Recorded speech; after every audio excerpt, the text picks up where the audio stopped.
about 3 or 4 years ago, and I just started watching everybody else because I had no idea what to do. She's like, well, can you help? I never could. And you know, how, she was so sweet, and I didn't do it, but she stuck it out. And I like her for it. There you go. And I'm not wiping out on this. It's just Norlita and Charlie's thing.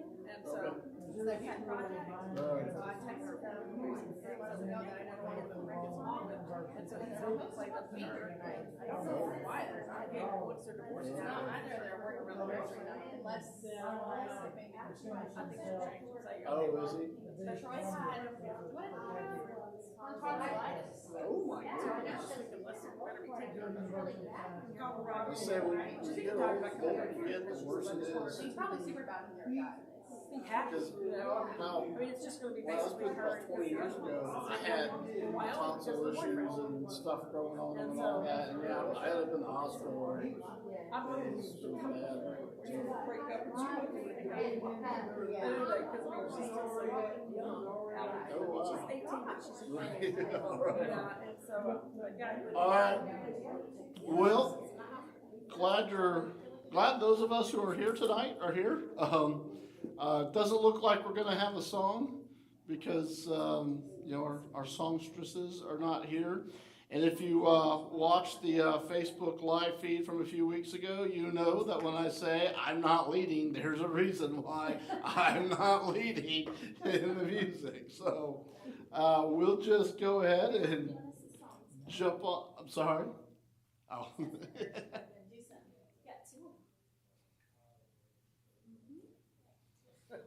All right. Yeah. Well, it's typically Noelia and Molly's thing, and so I let them plan it. And I didn't know Noelia and Molly were going to be here tonight, so I didn't plan it. And she doesn't have her sight reading, so that's okay. I mean, we can do what we're going to do this Sunday. Brian's up and down. I make a joyful noise. Yeah. Go ahead, make a joyful noise. I make a noise. Yep. All right, we'll go ahead and jump into Judges here. If you recall, so we're at the end of Judges 16. We're going to be starting in 16:23 tonight. We're just about to wrap up the saga of good old Samson. You recall we've seen Samson from when he was conceived all the way up to grew up, became a warrior, fought the Philistines, and then of course last week we saw how he continued to have just an awful taste in women, right? He was not a good judge of the female character. And last week we saw how that ends up doing him in. And he gets captured by the Philistines. He gets his eyes gouged out. He gets taken prisoner. And so this week we see basically Samson's comeback, sort of. All right, so if there's nothing else, can I get someone to read 16 verses 23 through 31? The rulers of the Philistines gathered to offer a great sacrifice to Dagon, their god, and to celebrate. They said, "Our God has handed Samson, our enemy, over to us." When the people saw him, they praised their God, saying, "Our God has handed our enemy over to us, the one who ruined our land and killed so many of us." When they really started celebrating, they said, "Call for Samson so he can entertain us." So they summoned Samson from the prison, and he entertained them. They made him stand between two pillars. Samson said to the young man who held his hand, "Position me so I can touch the pillars that support the temple. Then I can lean on them."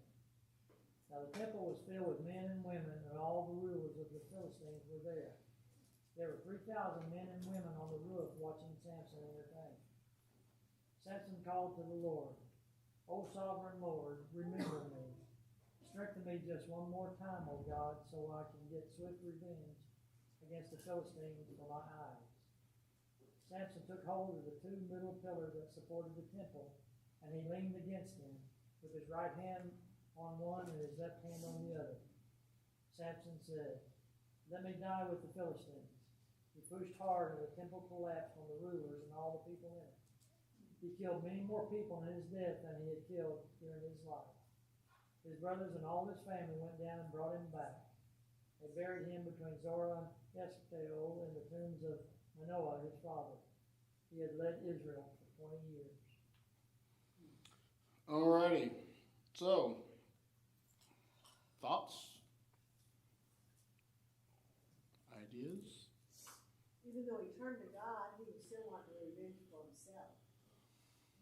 He wasn't doing it to God. Yeah. Yeah, he never really quite got past the whole self-centeredness thing there, did he? I mean, at least he did cry out to God, I guess. But yeah, you're right. I mean, you're 100% right.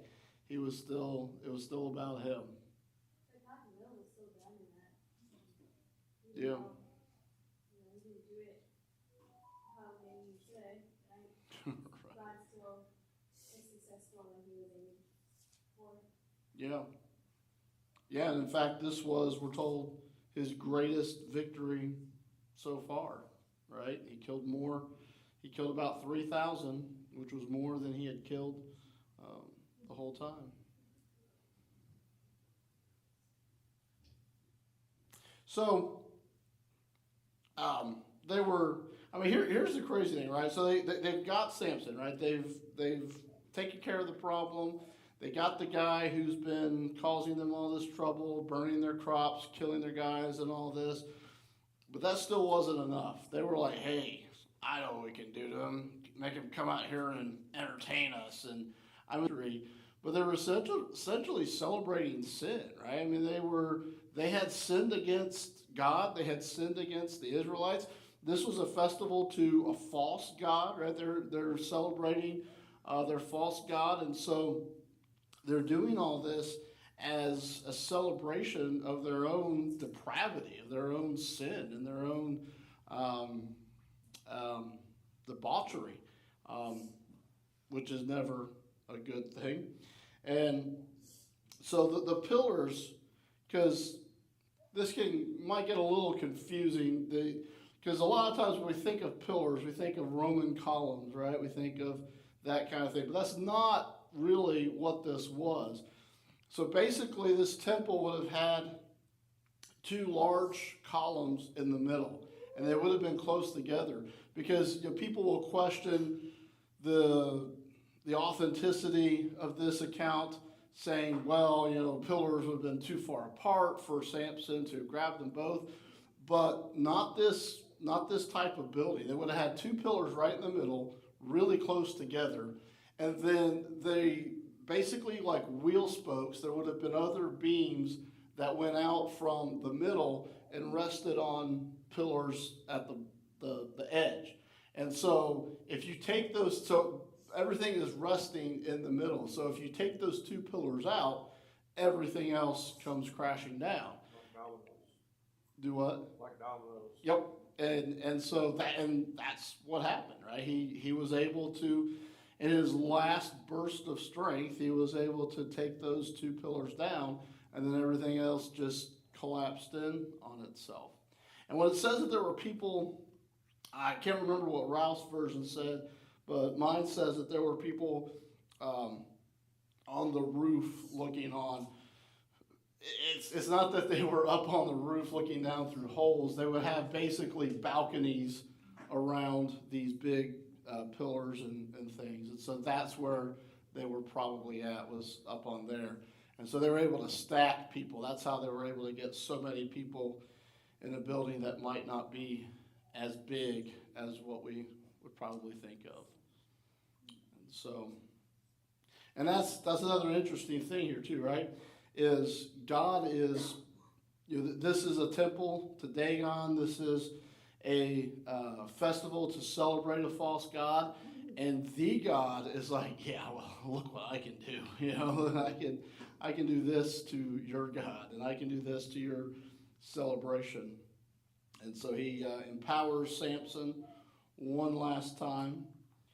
And this is really the first time, because you remember, we go all the way back to 13, between verses 1 and 2, right? In verse 1, the people of Israel did evil, and the Philistines came in, and God sent the Philistines in to occupy them. And then in verse 2, we fast forward to Samson, well, to Samson's parents, Manoah and his wife. We never see Israel call out to God. And in this whole situation, this whole saga of Samson, we never see Samson call out to God. We never see Israel call out to God. If you recall, when the Philistines came against the Israelites, when Samson first started all of this mess, the men of Judah, 3,000 men of Judah, went to arrest Samson, right? They went to get Samson to hand him over to the Philistines to stop it. So nobody has cried out to God through 40 years. I mean, at this point, we're at 40 years of occupation by the Philistines, and nobody in Israel has taken the time to say, hey, you know what maybe we should do just once? Hey, let's cry out to God. Let's see how that works. Let's try that, right? Nobody's done that. And so finally, Samson, at the end, is like, all right, God, do something here. And so finally, after 40 years, someone cries out to God. Samson gets his greatest victory. And then, so when it says, then his brothers and all his father's household came down, we're talking about the family of Dan, right? Because if you recall, we were told earlier that Manoah and his wife had no other children. It was just Samson. So we're talking about the other men of Dan, and as we go further throughout the rest of the Judges, when we talk about the Benjamites, it'll even talk about the children of Benjamin. And of course, we know from past experience the children of Israel and then Judah. So they all were considered the children of whatever tribe they were from, and so they considered themselves brothers and that sort of thing. So when it talks about his brothers, then it's really talking about the other Danites. And his father's household, that could be slaves, it could be nephews and cousins and that sort of thing. It isn't necessarily his kids, because again, we were told that Samson was an only child. All right, so after all this, and after everything Samson has done, and I think we talked about this last week or the week before that or something like that, where does Samson end up? I don't mean on the floor of a Philistine temple, but in the New Testament, where is Samson? He's in the Hall of Fame. And he's in Hebrews 11, when what we consider the Faith Hall of Fame. Samson's mentioned there. Samson is mentioned as being someone who had great faith. And yeah, it's a little weird. They didn't say how long he had it. Yeah, that's right. That's right. He was definitely a believer at the end, it appears. Well, he was willing to sacrifice himself. Yeah. It's kind of like maybe like I don't know if we can call it foreshadowing, but kind of, he's willing to die for the cause. Not to really so much save anybody else, other than I guess his own people. Yeah, and you think about it, especially in light of looking at Jesus on the cross with the two men beside him, and when Jesus told the other man, you two will be in the kingdom with me. I'm thinking about Samson and him being blinded. Now finally losing his eyesight, the thing that has been his downfall this entire time, because everything that really has caused him all this turmoil has been because he's always done what was right in his own eyes. Yeah. Finally losing his eyesight is what causes him to cry out to God in earnest. Now this is finally where we see him, because when he cries out to God in the chapter before, he's complaining to God. doesn't even call him Lord. He just says, "You're gonna kill me now." Like, a little reminiscent of the Israelites saying, "Did you bring us out here to just kill us?" Yeah, But true. it's now he's saying, "Oh Lord God, please," and he's like, kind of you can tell his heart's changed, even though he's still a little selfish in it, and maybe his motive wasn't totally. But what do we expect? It's not been that long since his eyes were gouged out. He's God's still doing a work in him. But I mean, it shows, it gives us hope that, you know, even for it, that all of us have a spot to have a place in sort of a hollow place. Yeah, and that's a great point, and I would add to that in that if you recall, when Delilah asks him about where his strength comes from, what does he eventually tell her? It's his hair. But who's he calling out to here? It's not that he doesn't say, "Hey kid," I mean, because a kid puts his hand up there and he's like, "Hey kid, my hair's growing back. This is awesome." No, he recognizes. That God is his strength. Yeah, finally. I mean, it took 20 years, but finally he gets it. And so, yeah, I think whoever it was, I think it was you who made the reference to the thief on the cross. I think that's a great comparison because, yeah, he spent his whole life as kind of an outlaw. I mean, you know, definitely an outlaw to the Philistines, but even sort of one to his own people at times. And then here he is at the end realizing it was God the whole time. Yeah, it's a shame that it took all that and it was at the end and everything, but he did get it eventually, I think. Well, Samson didn't have any problems with retaliation, I can say that. Yeah. He was all about the tit for tat, right? He did not bother him. Indeed. Alrighty. So that closes. Anything else on Samson? Because that closes the chapters on Samson. Oh yeah, and you know we talk about, and we look at David and Rahab and all these other flawed people and Samson, and especially with Samson, it's really, really easy to pick him apart, right? It's really easy to beat up on him. But all these people had huge flaws. And the only thing that made the difference was their recognition of who God is. And yeah, again, it took Samson right to the very end to get it.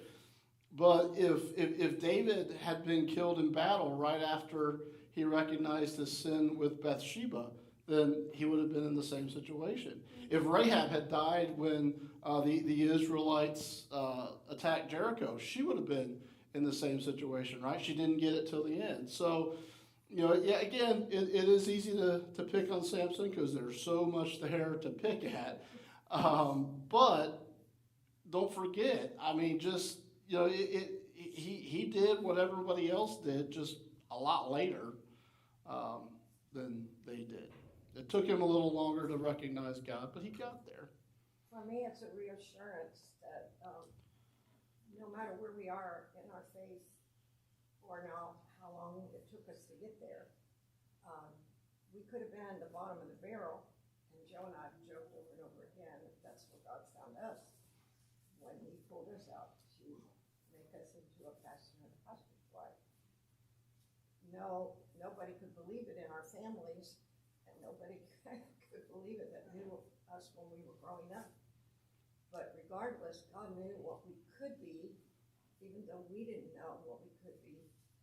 And so, to me, the reassurance is too that, just like Scholar said about the thief on the cross, it's in God's hands, and God, if God chooses, you know, he hears a confession at the end, or they acknowledge him, even while they're on the cross at the end, they will still, you know, whether we think that's right or not, I mean, it's kind of like, you know, those being paid, you know, to do the work, and, you know, why you gave them the same amount you gave the rest of us, so we worked all day, you know. Yeah, But it's not up to us, it's up to God, yeah. you know, and he knows best. I mean, he's the ruler of the world, so it's not for us to decide who gets in and who doesn't get in. Right. I'm sure we have our opinions at times, I know I have had my opinions at times, but it's not up to me, it's not up to me, it's up to God.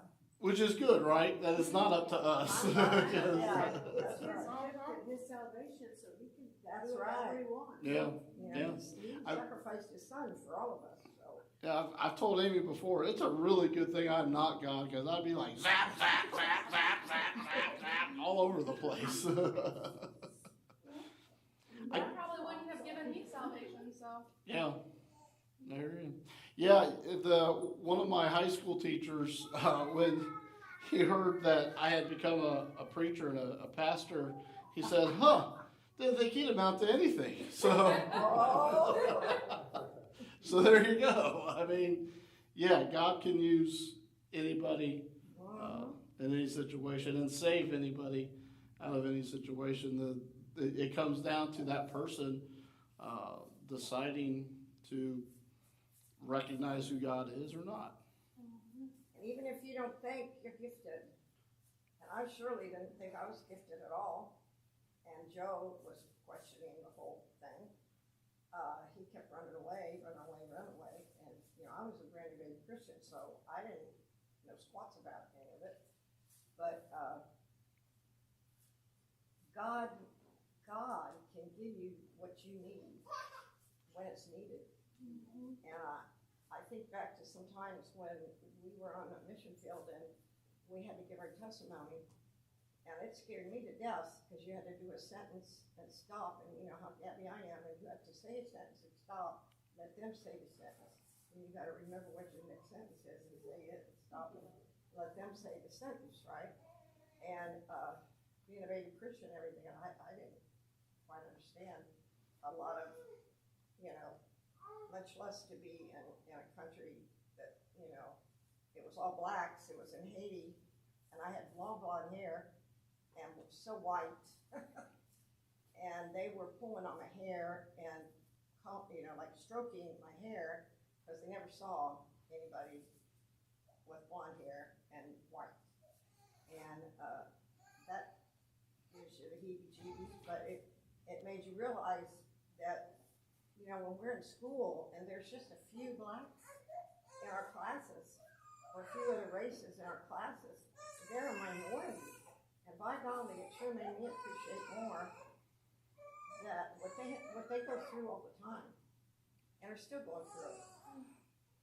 You know, when they're not the majority, and the rest of us are looking at them. You know. All right. Good old Samson. Anything else? Going once? Going twice? All righty. On to chapter 17. Okay, so now is when it starts to get weird, okay? Now is when it The starts. fox is moving weird. Yeah. If tying fox's tails together wasn't weird enough for you. And by the way, if that was the weirdest thing for you in the first 17 chapters of Judges, I don't know what to tell you, Not gonna get better. but and so so we started in 17, and these last few chapters are sometimes considered an appendix to Judges because we're not really sure if this is chronological order. Could be, but we definitely see a shift in the narrative here, right? Because so far, from 1 through 16, it's been Israel as a nation who was messing up, and then Israel as a nation who called out to God, and then Israel as a nation who was delivered and restored, and then they would mess. So it's been a cycle for Israel as a nation. Well, now we see this shift. It's no longer this sort of broad picture, kind of narrowing down to a handful of individuals who are kind of, once again, showing are kind of microcosms of what Israel as a nation has been doing. And so so we see these individual stories, and in one case we see a couple of tribal stories, tribes as in the tribes of Israel. So if we can get somebody to read verses 1 through 6 in chapter 17, you'll see what I mean.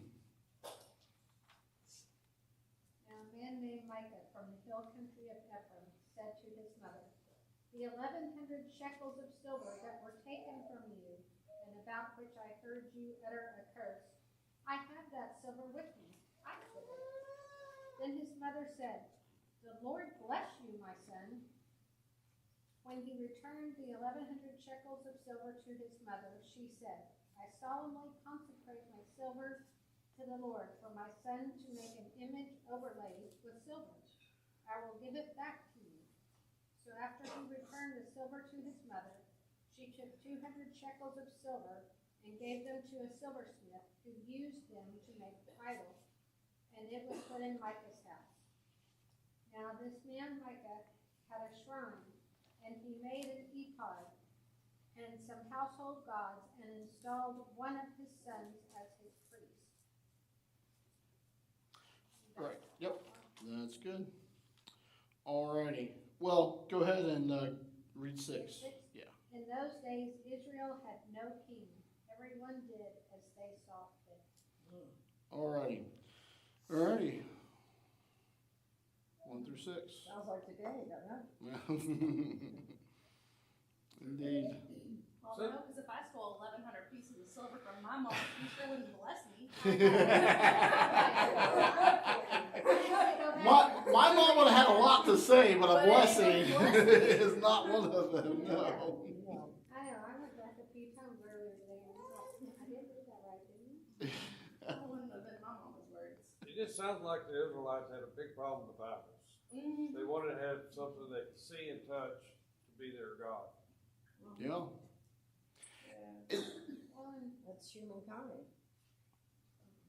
Well, and that was Israel's tendency forever, right? I mean, what was one of the first things they had Aaron do when Moses wasn't back as soon as 40 days. make a calf? Yeah, I mean they're like, let's worship a calf. 40 days. Yeah, and throughout their whole history, there's idolatry. Even in Jesus' time, I would make the case that they had turned the temple into an idol. They had turned the law into an idol because it was what they could see right there in front of them. They were no longer looking for the Messiah. They were just looking to keep their religion going. So yeah, I mean that's a great point. I mean, throughout their whole history, they've had this issue with idols. It's like they were so desperate to not be the people of God. They were so desperate to look like the culture that was around them. And Yeah. like Nancy said, we're so similar to that now. Yeah, say good thing that never happens, right? Good thing that doesn't happen today. Yeah. That Christians today don't so desperately want to look like the world. Yeah. Yeah, and okay, this is one of those places where I tend to get less popular and get in a little bit of trouble occasionally even, but here we go.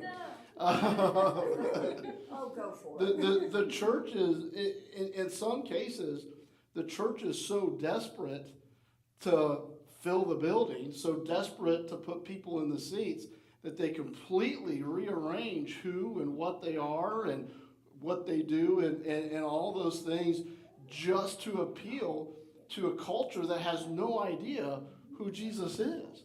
And when the church gathers, that's what it is, right? It's the gathering of the church.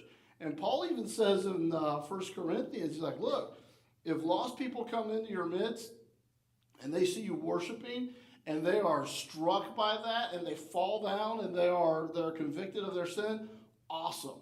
But that's not the point of the gathering of the church. The point of the gathering of the church is to learn how to be the church and to exercise our gifts. And he says in Hebrews 10, we're to love each other when we come together and urge each other to good works and to encourage each other and that sort of thing.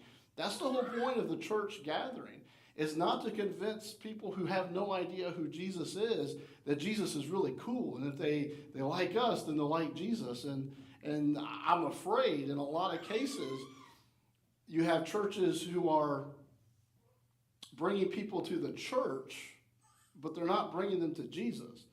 And that's because when you look at the statistics back in the early 90s, it was something like 95% of everybody in the U.S.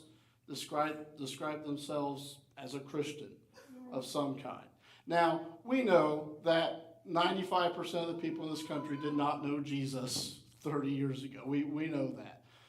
But that number has now dropped to something like 67% in 30 years. So if 95% was inaccurate, 66% is inaccurate, and so it's still just dropping. And we've done everything we can. Well, not we, but some churches have done everything they can to get people in and to make people part of the church, and it isn't working. And in fact, it's something like less than 50% it's just over 50, something like 53% of the people in this country even claim a church, even claim to be a part of it. And it was way higher than that back in the early 90s. And so that's the last Pew research that I saw. So that's why I'm referencing the early 90s. A lot will claim to know God, but what percent of that actually come regularly to fellowship in a church, to Actually worship know Jesus. at a church? Yeah. And that actually have made it. Yeah, and it's getting less and less every year. It's not all the things we're doing. It isn't working. It just isn't. But it still falls on us. Oh, yeah. We make disciples. Yeah, well, so the case that I would make is, let's just get back to the gospel, right? Christ crucified and raised from the dead. And Jesus' biggest sales pitch, his only sales pitch was, follow me and you're going to die young and be poor doing it. That was it. That was his whole sales pitch. And do what? Yeah, and people were like, okay, let's go. That was his whole thing. And they did, right? They died young and they were poor doing it. And many in the church have now taken that call, that requirement, whatever you want to call it, and have turned it into, if you just follow Jesus, everything's going to be awesome, and you'll get everything you ever wanted, and it'll just be so great. That's what I was going to bring up. You got to stay away from naming and claiming churches. Well, I wasn't going to say that specifically, but since you did. Yeah, the prosperity gospel is no gospel. No. At all. And I really don't know what they do with poor old Paul. I get this image in my head sometimes of Paul and Jesus sitting next to each other in heaven, because I think they hang out a lot. And Paul's like, "Do you see what they're doing? Are you kidding me?" And Jesus is like, "Just wait. just wait for what's next, Paul." But anyway, that's just me. But yeah, because Paul lost everything and was like, "It's awesome." Paul lost his friends.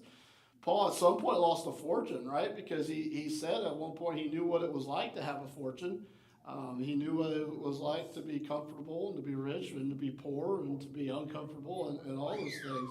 So Paul lost a lot in his life. And at the end, it was like, and it's been awesome.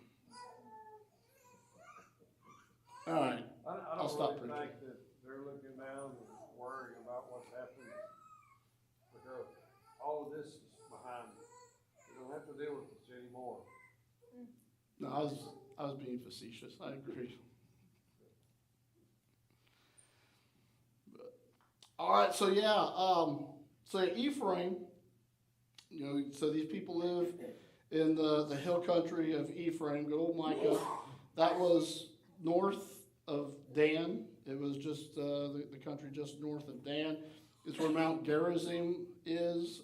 It's where Shiloh was. So it was an important part. Eventually, it becomes part of the northern kingdom when the two kingdoms split. Then it becomes part of Samaria after the Assyrians take over and all that happy stuff. Okay, so if you're anything like me, verse 2 caught your attention with 1,100 pieces of silver, right? Because who else did we read not that long ago got 1,100 pieces of silver from 5 different guys? Yeah, Delilah. And so there's actually, because that, you know, there are times where there are things that just sort of catch my attention and I can't let it go. So that one was one of those things. And there's actually a rabbinic tradition, because of the amount of silver is specifically mentioned, there's actually a rabbinic tradition that holds that Micah's mother is Delilah. Was Delilah. And so that could have made Micah Samson's illegitimate offspring or something along those lines. But to be fair, the only evidence that they have to build that tradition on is the mention of the 1,100 pieces of silver. So it's, and there are some scholars who say that this event actually happened before the whole Samson and Delilah episode. So I don't know. As much, I guess it's 50-50, right? He either is or he isn't. Yeah, exactly. So, so we don't really know who Micah and his mother are. It is a little odd that when she finds out that, I guess she was just glad he was honest with her. I don't know. It's a little odd that when she finds out he ripped her off for 1,100 pieces of silver. I mean, that's a lot. That was a lot of money. Was she just so excited that he gave it back? Yeah, I would be. Maybe it was everything she has. Could have been. Well, she also cursed the person that took it. Now, back then, if you cursed somebody, I don't know how they took it back. So Right. Oh, okay, well, I'm gonna give it to you now, because I guess that lifted her curse. Yeah, and I mean, if this was everything she had, then, you know, she's just gone from it's gone, everything I have is gone, I have nothing now, to, well, at least it's back. I mean, so yeah, that could have been part of it too. Well, at least I have it back. Well, maybe like Lee says, they just took those curses seriously, and that her son heard it. He's like, oh, that's gonna be really bad. Maybe I better give it back. Oh no. I mean, I feel that way sometimes. I mean, whenever we've been robbed so many times, and I want to go in there and say, the Lord's gonna get you, okay? I just want to write a big old fluorescent paint or something. Yeah. So maybe that's why. You know, I hear you. No, yeah, I mean, they took the curses and things back then very seriously. I mean, when she said, I hope you rot, I mean, that's what she was hoping would happen to them. I mean, they took that stuff very seriously. So yeah, it is entirely possible when she finds out it's her own sweet baby boy that she's like, oh no, I just cursed my grandchildren. Better fix that. Version of it, reverse card. Yeah, that's right. She Well, played the Noah did. reverse. Do what? Noah did. Yeah. Yeah, that's true. Yeah, but moms are easier than dads are. Moms are easier than dads are. All right. So it mentions that he's got a shrine. A shrine was basically a false god's house, a place set apart to worship a god. An ephod, you may not be familiar with what exactly an ephod is. It's a vest. It was a vest worn by the high priest when he was in the temple. I thought you were supposed to be a Levite for that, no? Yeah. Oh yeah. Yeah. Yeah. Absolutely. I think you're supposed to be a Levite for that. Yeah, in fact, the high priests were supposed to come from the line of Aaron.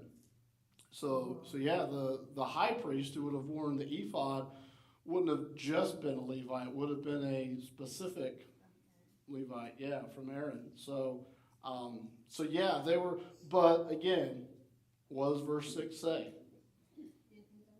Everyone's doing what's right in their own eyes, and so we've got a specific. So, like I said earlier, we've seen how all of Israel has been doing that. But now we see a specific case where an individual and a family is doing that, right? They're doing what was right in their own eyes. And so when 17:6 says, everybody did what was right in their own eyes, what it means is everybody did what was right in their own eyes.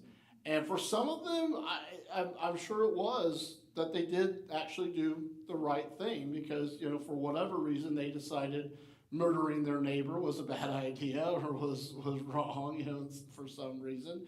But we have things like that today too, right? We have people who have no idea who Jesus is, but still don't murder their neighbor because they don't think it's okay to do. That's always been the case. But yeah, everybody was doing what was right in their own eyes. Well, and then too, if this has been going on for a while, not that it's an excuse, but then some of the younger adults may have never known what they were supposed to do because they weren't taught. Kind of like some households today. Yeah, that's a great point. I mean, this has been 40 years. I mean, assuming this is happening after the Samson episode, this has been 40 years since Israel went off the rails again. So yeah, there are people who probably were born and grew up and died without ever having worshipped God the right way. Yeah. So there wasn't a small groupity place that stayed faithful and. I mean, it sure doesn't look like it. I mean, even when we get into the next few chapters, and we see in some situations where they appear to be defending what's right. I mean, they still go about it a really weird way in some cases, and in a wrong way, even. So, I mean, yeah, I don't know. But that doesn't necessarily mean they didn't know, does it?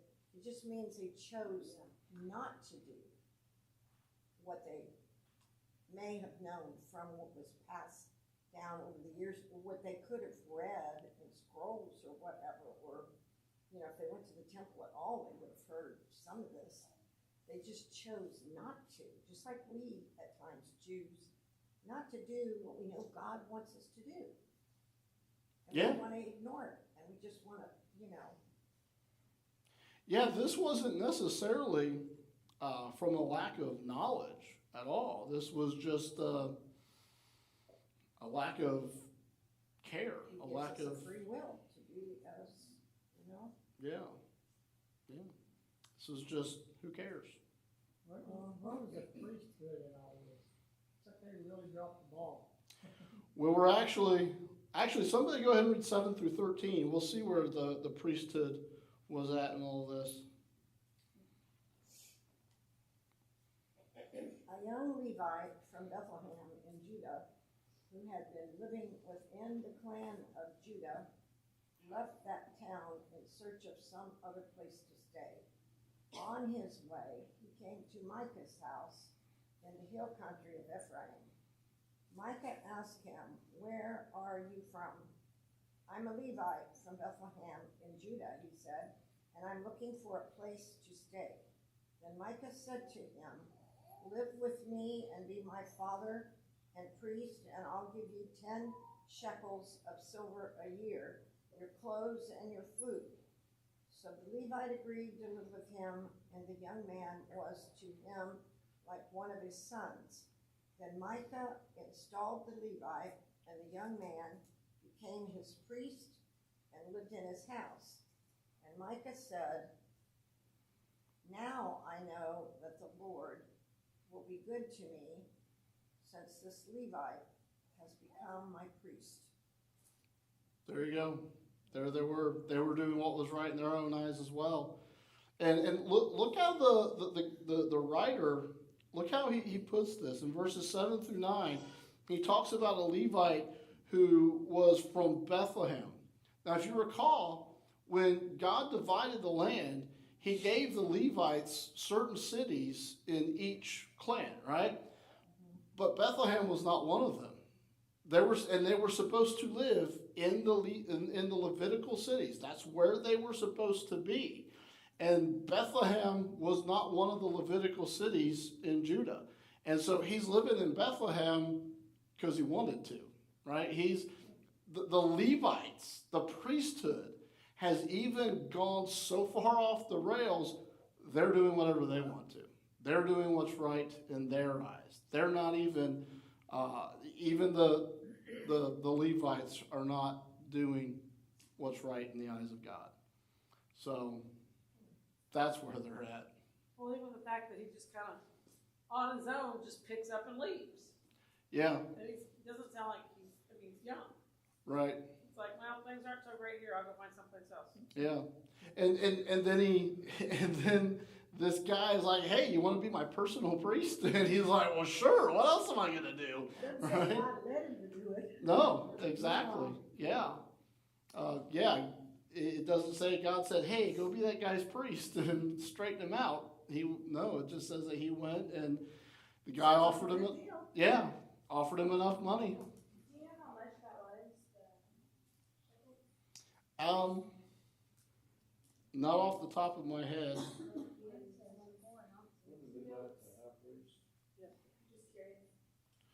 I mean, it was enough to keep him there, but I'm not sure.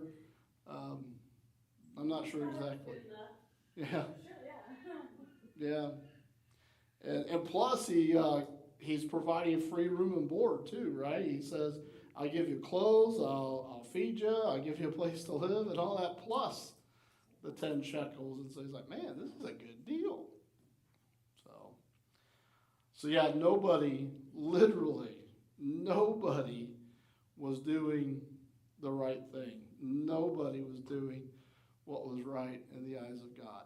Everybody. And this is what happens when those who are supposed to be the spiritual leaders, those who are considered the spiritual leaders, this is what happens when they go off the rails. Everyone else goes right there with them. Because, well, it's good enough for the Levites, it's good enough for us. It's good enough for the preacher, good enough for us. It seems it's a strange comment there, though, it says when, in those days, Israel had no king. It almost sounds like that was a bad thing. Well, to the author, it certainly was, so here's the thing. There's more being said there than just the idea that Israel didn't have a physical king, right? Because God told them, I'm your king, right? He said, look. Makes it pretty clear God didn't want them to Yeah, have a king. right. He told them, I'm your king. But there was no king in Israel. They didn't recognize God as their king at this time. They didn't recognize anybody or anything as a ruler. Where was the ark this time? Was that back in Shiloh or Shechem or somewhere? Sometimes at Shiloh. Yeah, I mean, it was at Shiloh at the tabernacle. Eventually, it ends up with the Philistines. So they did kept the tent the tabernacle set up. They didn't just. Yeah. You thought that would have impacted some of them. This is after the days of Moses, but before the time of David. Right. Yes. Yeah. Yes, sir. I was just thinking, here's a Levite, here's a guy with an idol.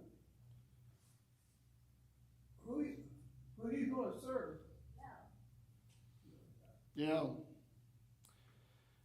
I mean, there was a time when the Levites, if they found idols in the camp, you were dead, right? I mean, there was a time when the Levites went around looking for her. We're told that Phineas, the priest, when he found two people committing sin, he took them out right then and there. And there was a time when the Levites were hardcore, and anybody who defied God, they took them out. But now, when everybody's doing what's right in their own eyes, even the Levite is like, yeah, let's worship those idols. That'll be fun. It hadn't been that long before they all swore they would follow God. Joshua got him to swear to that before he died. Yep. I'll soon forget, I guess. Yeah. It sounds like Micah did this just so he could get good things. Yeah. I know, it's like the first part of it, The story continues. Yeah, that's right. Yeah, He Micah. wasn't like to know about God, he just thought, I'm gonna get good things if I have him come. Yeah, absolutely. And you have to remember, though, too, that's basically why most people in that time worshipped a god to start with, right? Because they wanted a big harvest, or they wanted victory in battle, or they wanted something. And so they would worship the idol. They would make sacrifices to the false god or whatever, because they wanted something of their own. They wanted that false god to, of course they didn't see it that way, but they wanted that god to give them something. And so Micah, unfortunately, once again, Israel has become just like everyone else around them. Because if you remember, idolatry was one of the reasons why God sent them in to clean out the land to start with. And now here they are. All right. Anything else on chapter 17? This may seem like kind of a strange departure with Micah and his mom and the Levite and all that, but we're not done with Micah. We're not. Chapter 18, he appears again. So,